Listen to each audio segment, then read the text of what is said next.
next talk is by Nirit Dudovich, and she's at the Weizmann Institute in Israel.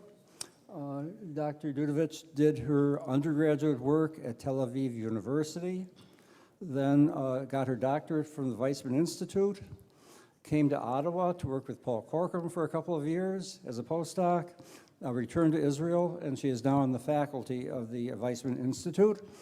And, well, you can tell by the title, she's very interested in metrology, especially attosecond interferometry. So, Dr. Dudovich, could you please take over?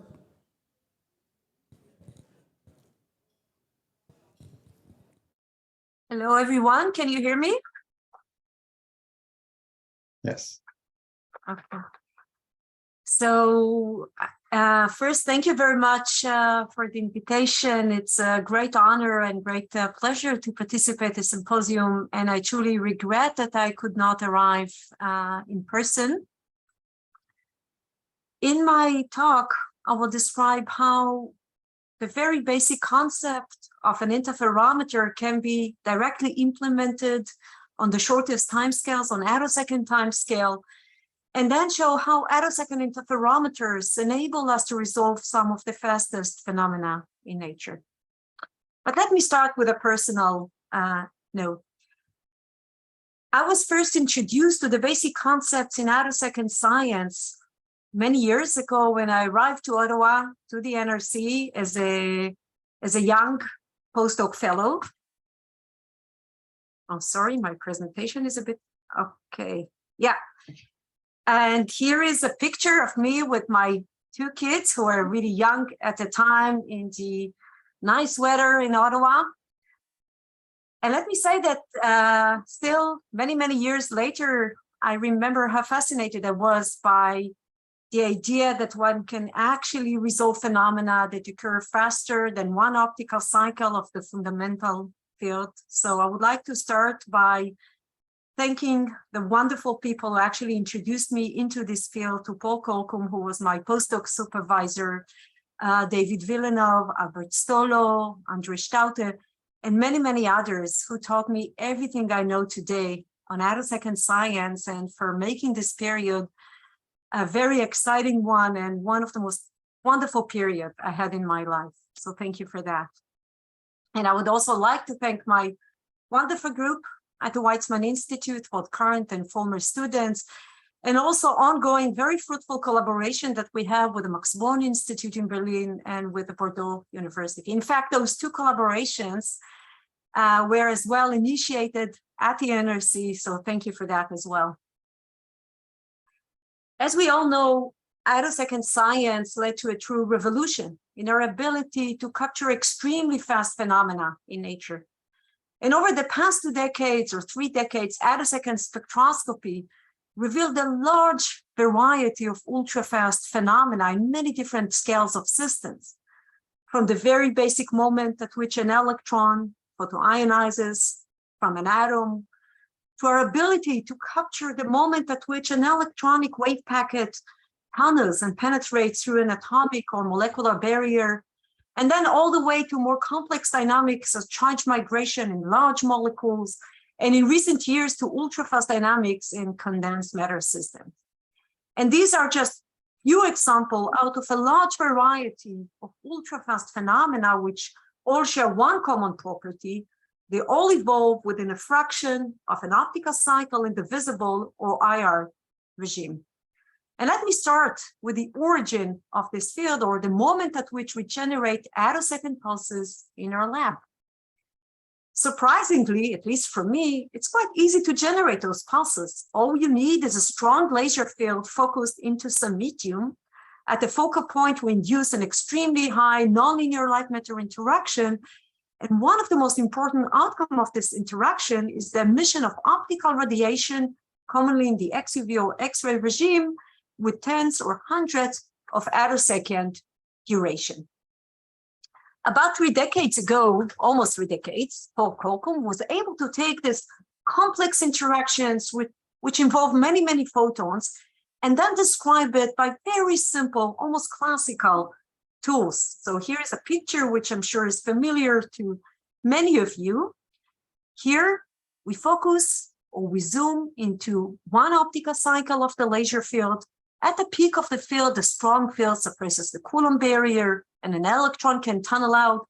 Once the electron is free, it is accelerated by the strong laser field, accumulates high kinetic energy, before eventually it may recombine with the current ion, and recombination leads to the emission of optical radiation with attosecond duration. The discovery of these pulses, understanding their basic mechanism, and their first measurement was recently recognized by the prestigious Wolf Prize that was awarded last June in the Israeli parliament to Paul Korkum, Anne-Louis and Ferenc Strauss. And I was lucky and very fortunate that I had the opportunity to participate in the ceremony. It was extremely exciting. Let me go back to the very simple recollision mechanism. If we take a closer look, we realize that the electron, in fact, can tunnel out at different points along the optical cycle. And the beauty of this strong field description, classical description, is that it enables us to map different moments of ionization via strong field trajectories into different moments of return and energy. So we have a one-to-one mapping between ionization times, recollision time, and emitted energies. Now, in many laboratories, including mine, we repeat the story again and again and again because we drive it not with a single strong laser field cycle, but with a many cycle field. And therefore, we generate a train of attosecond pulses separated by half of the laser period. And this periodic structure in the time domain is then transferred to be a periodic structure in the frequency domain, also known as the high harmonic generation spectrum, where each frequency component represents an odd number of the fundamental frequency. But in my opinion, one of the most powerful aspects of this process is in its ability to preserve phase information. In this very simple recollision picture, we directly transfer the coherence of a strong laser field into the coherence of an electronic wave function that quickly interacts with the field. And upon recollision, this entire information is mapped into the optical phase of the emitted attosecond pulses. So, and this is something that I very vividly remember. When I first observed the high harmonic spectrum, my first high harmonic spectroscopy experiment that was performed at the NRC, I remember at the time, I was really fascinated to think that those harmonics really contain rich information regarding the subcycle evolution of electronic wave function. And once the electron recombined, the information is already there. And all we have to do is find some clever way to isolate it, such that we can take this harmonic spectrum and trace it back into its dynamical origin. Now it turns out that this is not a trivial task. There are many, many challenges, but one of the challenges is quite simple to understand. It is imposed by the measurement itself. Experimentally, we can perform intensity-only measurement while the phase information is naturally lost. And therefore, if we want to take this spectral information, trace it back into the time domain, we have to find a way to either build or construct an interferometer. And indeed, interferometers have been really one of the primary challenges in attosecond science since its early days. And the first interferometers that have been demonstrated in this field really resolved the coherent properties of the emitted light. And in my talk, I will describe advanced schemes for attosecond interferometry, and then I will show how such interferometers enable us to obtain a very precise and unique insight into a variety of strong field phenomena. And let me start with one of the most simple mechanisms we can think of, photoionization. Photoionization is one of the most basic quantum mechanical phenomena. It projects the quantum state of matter into free electrons that we can directly measure. And once we obtain attosecond precision, now we can both raise but also address many interesting questions that could not have been directly addressed before. For example, how long does it take for an electron to photoionize? Is it an instantaneous event, or are there any delays associated with the photoionization mechanism? What is the role of the bound state? and what is the influence of the other electrons on the photoionization dynamics.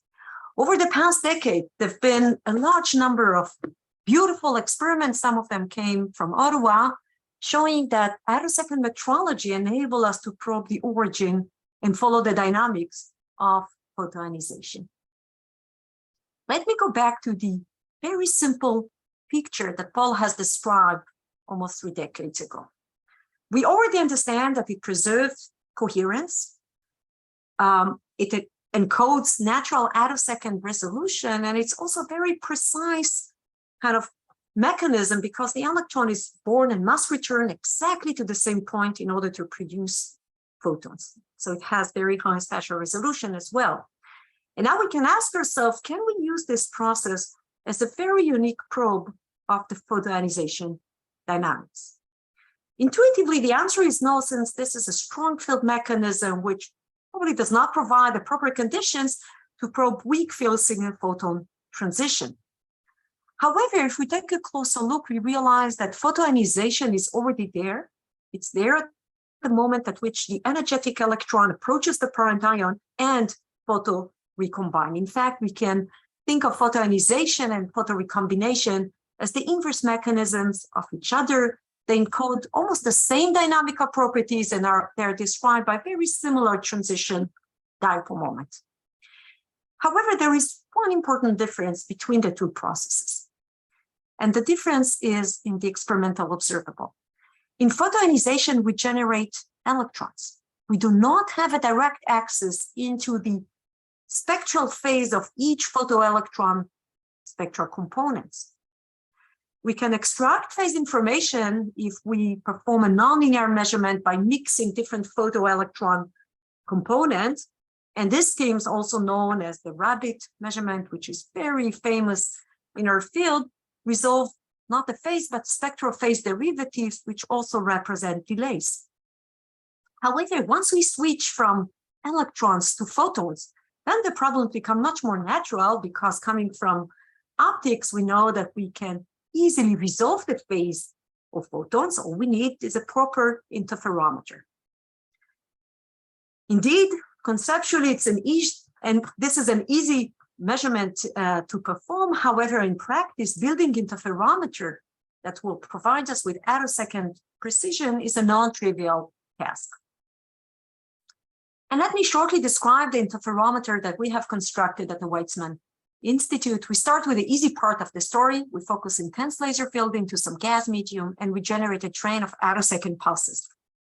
Now, the two fields co-propagate, they're reflected from a 2-segment mirrors, which control the relative delay, and then focus into a completely decoupled gas source, generating a secondary attosecond pulse stream. Eventually, if these two pulses arrive and we can stable the relative delay properly, then they interfere in the harmonic spectrum. So after years of effort, we were able to stable these two sources. And now as we scan the relative delay, what we see is this very simple movie. Here we scan the delay, and what we see is that each harmonic beats, and each harmonic beats according to its fundamental frequency. So this is, for example, harmonic 11, and the higher we go, the faster is the beating rate. So just watching those results for the first time made us extremely happy because we realized that now we have a direct access into the phase of each frequency component. All we need is a proper reference source. So for example, we can choose photorecombination from helium, which provides us with relatively flat spectral phase. And let's start with the most simple experiment we can think of, recording the interference between two photorecombination events, helium versus neon. So here is the relative phase that we extract from our experiment as a function of harmonic order. And as we can see, the phase itself is rather flat.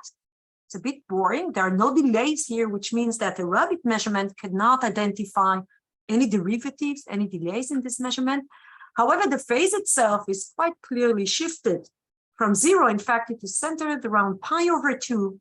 And this pi/2 is well predicted from theory. It represents the relative phase shift between the two photorecombination or photoionization events, helium versus neon, it originates by the difference in the symmetry between the two atomic wave function, the S state of helium versus the P state of neon. In the next step, let's look at slightly more complex interference. Here we interfere photorecombination from neon and argon. The phase changes more rapidly. There are clear delays here, and we can identify the well-known signature of the Cooper minima associated with the argon photoionization process. So attosecond interferometer enable us to extract the full complex properties of the interaction. Here we focus on photoionization. Once we have amplitude and phase, then we have everything, and we can directly go back into the time domain.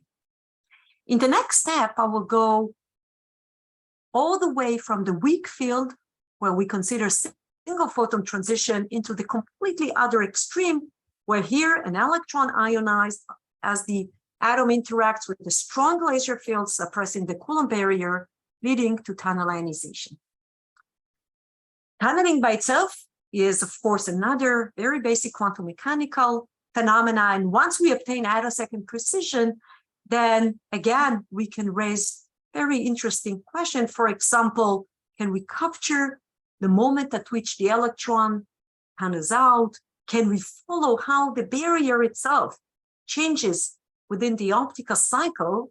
And can we say something regarding the evolution of electronic wave function as they propagate under the tunneling barrier?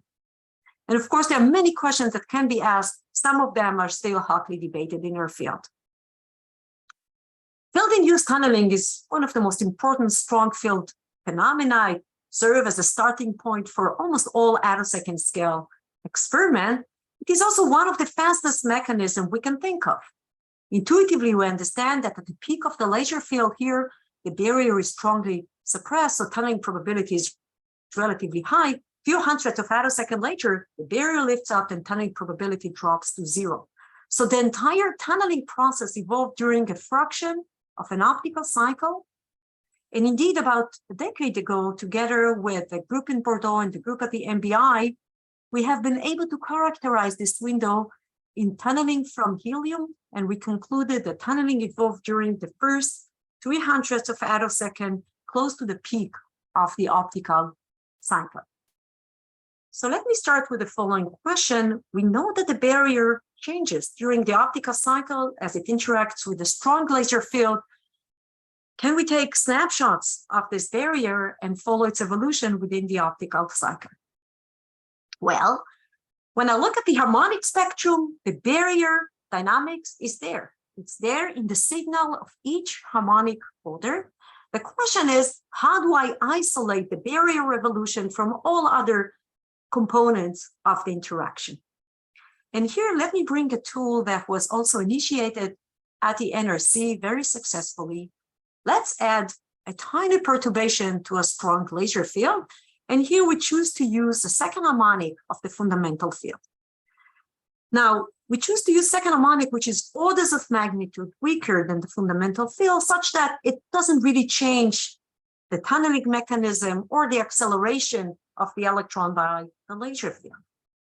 The main effect of this field in the experiment that we consider will be a tiny tweaking to the barrier, such that if the two fields are in phase, for example, the barrier will be slightly suppressed, or if they're out of phase, the barrier will be slightly enhanced. So as we scan the two-color delay, what we expect to see are small modulations, tiny modulations over each harmonic signal, representing the small modulation in the barrier thickness. And indeed, not very surprisingly, we observe such modulation over each harmonic. However, if we take a closer look, we realize that there is some dynamical information hidden in those modulations. Let's look at harmonic, which is born close to the peak of the optical cycle. Here, where the barrier is strongly suppressed, adding the perturbation doesn't do much. And what we observe are really low contrast modulations. However, if the electron is born much later within the optical cycle, where the barrier is already lifted up and tunneling probability is relatively small, the tiny perturbation can lead to a more dramatic effect in high contrast modulations. In other words, the modulation contrast crucially depends on the moment at which the electron is born. And indeed, we observe such a trend in our experiment, and such observation enable us now to take those modulations, trace them back, and reconstruct the instantaneous position of the barrier for different moments of ionization. So here is a schematic description of our observation. We zoom into a window of about 100th of attosecond. Within this window, I'm not sure if you're able to see this, but the barrier slightly changed. It's a tiny change in the barrier position, but this tiny change leads to a dramatic effect where the instantaneous tunneling probability drops by about 2 orders of magnitude. So we can see the evolution of the barrier. The next question is, can we say something about the evolution of the electronic wave function under the tunneling barrier? So far, I've presented kind of a simplified picture where we consider a quasi-stationary barrier, and now the barrier thickness follows the instantaneous value of the laser field. So this is an adiabatic picture, which of course is an approximation in many of our experiments. And in many of our experiments, we cannot ignore the oscillation of the barrier. In fact, as the electron tunnels out, it is excited by a rapidly oscillating barrier. And such an excitation, for example, leads to an initial kinetic energy that the electron is born with, as has been, I think, observed at the NRC in one of the earlier experiments. It also shifts the exit point toward the origin, and this sub-barrier excitation is eventually leading to some extra phase shift, which can be very tiny, that the electron accumulates as it interacts with the oscillating barrier. And this phase shift encodes the information regarding the sub-barrier excitation. The question is, how can we resolve it? In the previous experiment, I've shown how by tweaking the barrier, we induce modulation in the instantaneous tunneling amplitude. However, the same perturbation leads not only to amplitude modulation, but to phase modulations as well. For example, if the second harmonic field now is synchronized such that the tunneling time overlaps the zero crossing of the second harmonic field, then here we don't change the barrier thickness, but we have enhanced its temporal gradient. So in this point, the electron will be born with an extra phase shift. And as we scan the 2-color delay, what we expect to observe are modulations over the ionization phase. Here we enhance the temporal gradient of the barrier and suppress it, and then enhance and suppress. Well, we can easily detect amplitude modulation. The question is, how do we resolve phase modulations? So at this point, let me bring or integrate together two so far completely different experimental schemes. Our ability to very accurately tweak the barrier combined with our ability to perform XUV interferometry. So in the following experiment, we apply the perturbation and then fully extract the full complex properties of the tunneled electronic wave function. So this is a 2-dimensional measurement for each harmonic order. Along one axis, we tweak the barrier. Along the second axis, we perform an interferometric measurement and extract both amplitude and phase information. And now as we change the 2-color delay, we see the same oscillations that we have seen before. The ionization amplitude has been modulated. But if we take a closer look, we see that it's not only the amplitude that modulates, but the phase modulates as well. And such phase modulation really encode the sub-barrier excitation, the phase that the electron accumulates as it tunnels out.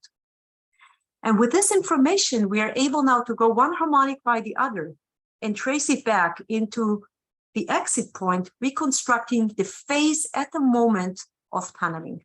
And here is the phase at the exit of the tunneling barrier for different harmonic or as a function of the ionization time. We see that this phase is rather flat. It's flat because the ionization window is relatively narrow. However, it's quite substantially shifted from zero, revealing the interaction of this wave function with the oscillating barrier. So far, I've described ionization mechanism in two completely different regimes, the weak field and the strong field regime. In the next step, let me go all the way from ionization from very, very simple atomic system into tunneling from molecular system. And in molecules, we realize that tunneling serves not only as an extremely accurate temporal event, but also as a very precise spatial probe, as many other groups in our community have demonstrated. When the electron tunnels out from a molecular orbital, and this is an idea that was first presented by the NRC group, and I think this idea is really beautiful.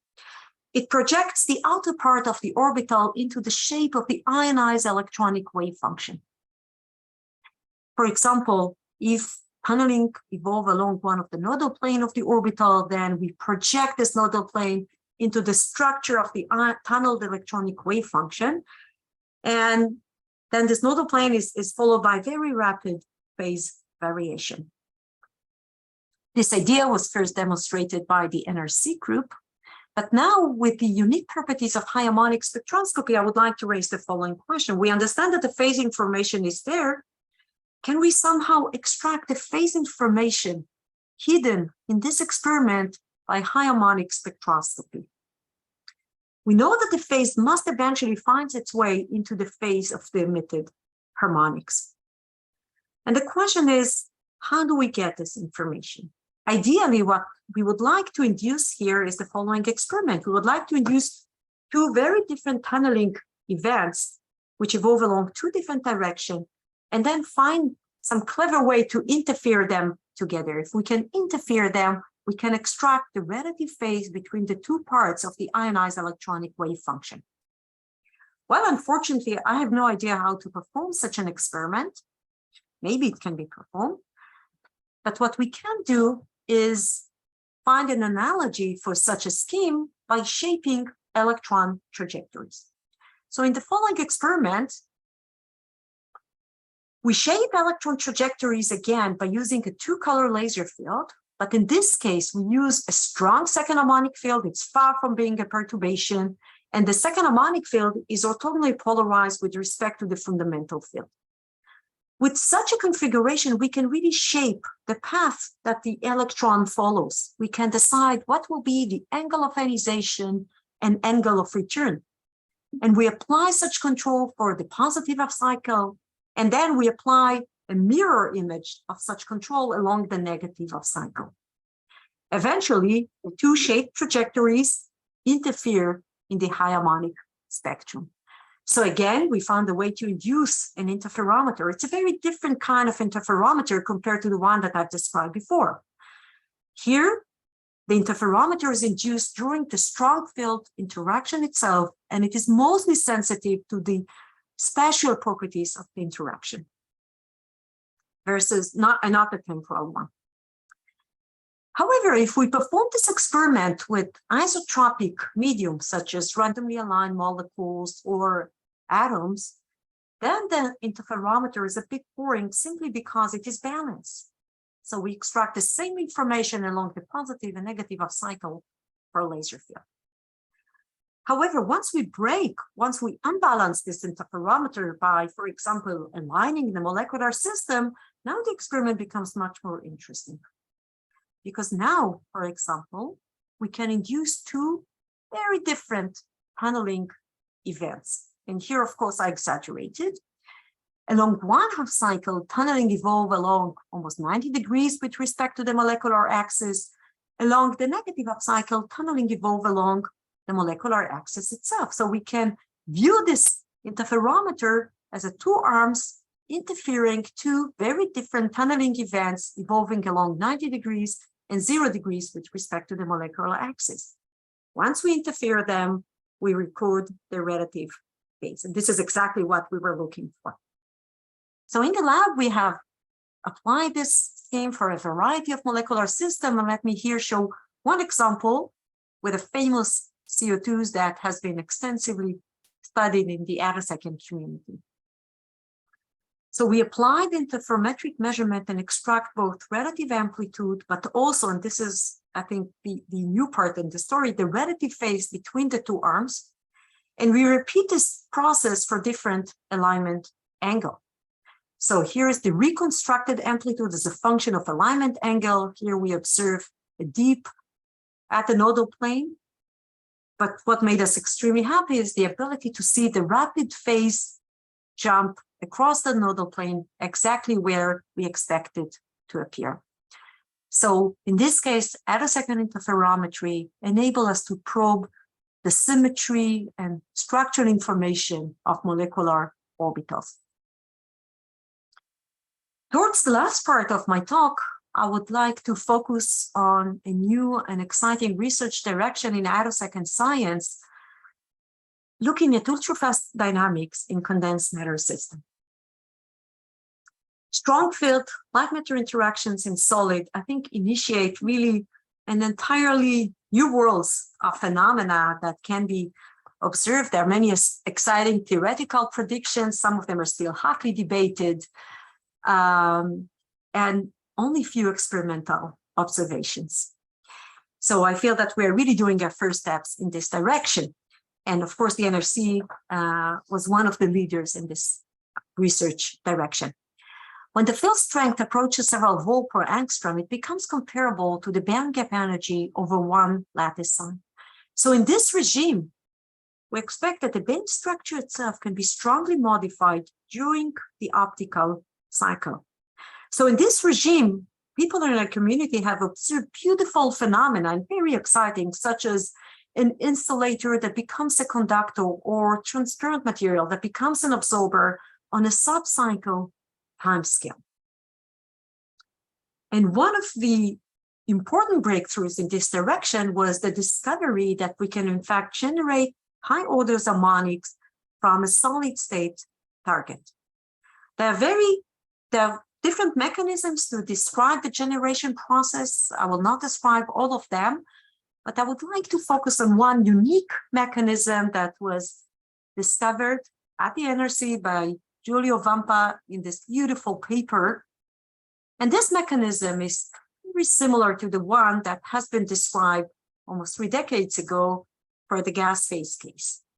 Here at the peak of the laser field, an electron tunnel from the valence into the conduction band, initiating an electron hole wave packet. Now, this wave packet interacts with a strong laser field, propagates within the beryllium zone. It can reach all the way up to the edge of the beryllium zone. It can excite higher conduction bands until at a certain point, the electron and hole overlap in real space and may photorecombine. Photorecombination leads to the emission of optical radiation with subcycle or attosecond duration. Now, when I first read about this process, I was really fascinated because it tells us that now we can take all the rich and beautiful toolbox of high harmonic spectroscopy and apply it in order to resolve ultrafast phenomena in condensed matter systems.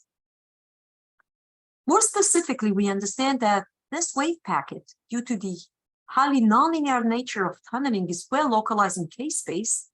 And therefore, as this wave packet propagates, it serves as a local probe the band structure itself. This is an idea that was also first demonstrated by Giulio Vampa. So now let me raise the following question. Can we use high harmonic spectroscopy in order to fully resolve complex multi-band band structure? And more than that, can we exploit the inherent temporal resolution and follow the evolution of the band structure within the optical cycle? So in order to study the potential of this tool, we have performed high harmonic spectroscopy in magnesium oxide that has been extensively studied in our field. And here's a typical spectrum that we obtain. Just looking at the spectrum, we realize that it looks completely different compared to the spectrum obtained in the gas phase case. In the gas phase, we observe quite a very flat and even boring plateau, where here we observe the appearance of all kinds of sharp spectral features. And then as we rotate the crystal, those sharp spectral features dramatically change. And then for quite a long time, we were puzzled by the question, what is the origin of those bright peaks and what is the information they encode? In order to understand the origin, we start by comparing those bright spectral features into points within the band structure of magnesium oxide that leads to their generation. So here is the valence band in magnesium oxide and several conduction bands which are coupled and contribute to the harmonic emission. And if I try to find some logic in this comparison, then there is no clear conclusion that we can make. However, if instead of comparing to the band structure, we perform this comparison with the band gap, then we reach a striking conclusion. Each bright spectral feature is directly associated with a critical point within the band gap. So why would those critical points lead to such high enhancement that completely dominate the harmonic spectrum? The semi-classical picture that was presented by Giulio Vampa enabled us to link trajectories in K-space to harmonic emission. However, close to the critical points, we don't have a one-to-one mapping. In fact, here we have an infinite number of trajectories which all interfere together to a huge, bright, constructive interference in the harmonic spectrum. In fact, in those points, there is a singularity in the mapping between K-space and energy. And as in many other cases in nature, whenever we have such singularity in the mapping, we should expect to observe the appearance of caustics. In this case, these are spectral caustics, which are very similar by their nature to the caustics that you would observe at the bottom of the swimming pool or the surface of your coffee cup. In all these cases, there is a singularity in the mapping between the internal trajectories and the experimental observable. In the following experiment, we took this idea, and here in this paper that was recently published, we look not only on a static band structure, but on a dynamical one, and we observe laser-induced closing between two neighboring conduction bands. And towards the end of my talk, I would like to describe a recent experiment showing that attosecond interferometry can serve as a very precise probe of the famous Berry phase.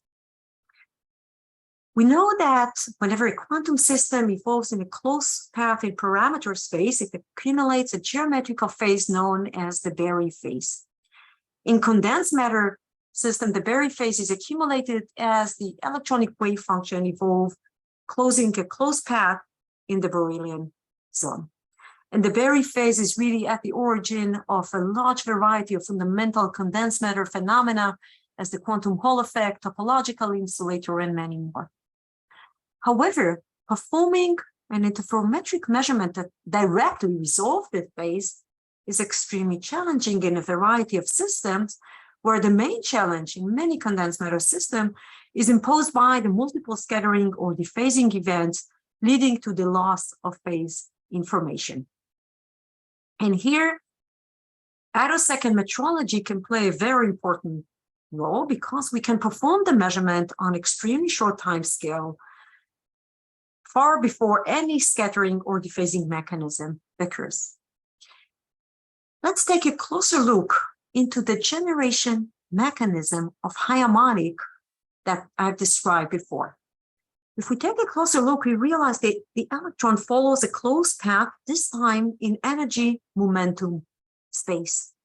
And the beauty of this process is that the geometrical phase that the electron acquires is directly mapped into the optical phase of the emitted attosecond pulses.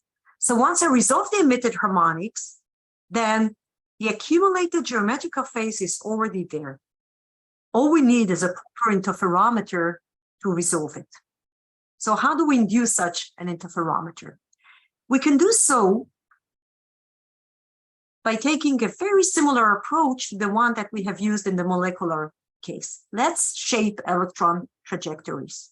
And there are various schemes to shape electron trajectories. We can superimpose two colors together as we did before. But a more simple approach would be just to add a tiny ellipticity to the laser field. And even a small ellipticity enables us to shape the path that the electron follows. And if we shape the path, we change the area that the electron covers in energy momentum space, and therefore the accumulated Berry phase itself. And now we apply such shaping along the positive half cycle and along the negative half cycle. And the two trajectories accumulate very different Berry phases. And this Berry phase is eventually encoded in the interference between the two trajectories, and we can find them in the harmonic spectrum. So now let me focus on the specific example of quartz crystal. This is a description of the Berry curvature in the conduction band and the valence band. So again, the electron follows close path in energy momentum space. And as we go from linear polarization to elliptical polarization, we tweak just a little bit. It's a weak perturbation, the area covered by the electronic wave function. But once we change this area, we change the accumulated Berry phase. And if we drive this experiment along this symmetry axis, which is in case of quartz, it's gamma m, then along the negative half cycle, we apply exactly the same manipulation. We accumulate exactly the same Berry phase, just with a sign inversion due to the sign inversion in this Berry curvature. So there are two opposite phases accumulated along these two trajectories. And eventually, upon photorecombination, the phase difference is mapped into the harmonic spectrum. Due to symmetry, we know that autoharmonics represent a constructive interference between the two trajectories. Even harmonic represents a destructive interference. So here are some experimental results. These are the harmonic spectrum along gamma m, which is symmetry axis in quartz, as a function of laser ellipticity. So of course, as I increase the laser ellipticity, eventually the signal drops, and this is not surprising. This is simply due to the fact that the electron and hole are far away from each other and cannot photorecombine. However, if we take a closer look, we see that we have here a beautiful fringe pattern. And if I compare neighboring component of even and odd, and so on and so forth, we see that the fringe pattern is completely inverted when we compare even and odd harmonic. And this fringe pattern encodes and reveals the interferometric nature of this measurement. It enables us now to take the measurement and trace back the accumulated Berry phase for different harmonic order. The green line represents the real part of the Berry phase for harmonic 15, 17, and 19. And as we see, increasing the laser ellipticity, the larger the ellipticity becomes, the more we unbalance the two trajectories, and therefore the relative Berry phase accumulated between them should increase as well. And this is exactly what we observe here in our experiment. So with that, let me conclude. Attosecond science was born and then evolved on the interface between strong field light meter interactions and ultra-fast phenomena. And while the first 2 decades of these fields were mostly dedicated to the study of ultra-fast phenomena in the gas phase, I believe that the next years will be dedicated to the study of fast phenomena in condensed matter physics, where here there are so many new mechanisms waiting to be explored and observed experimentally, from band structure dynamics to multi-electron correlation, or even subcycle phase transition, and many more. And with that, I would like to thank you for your attention.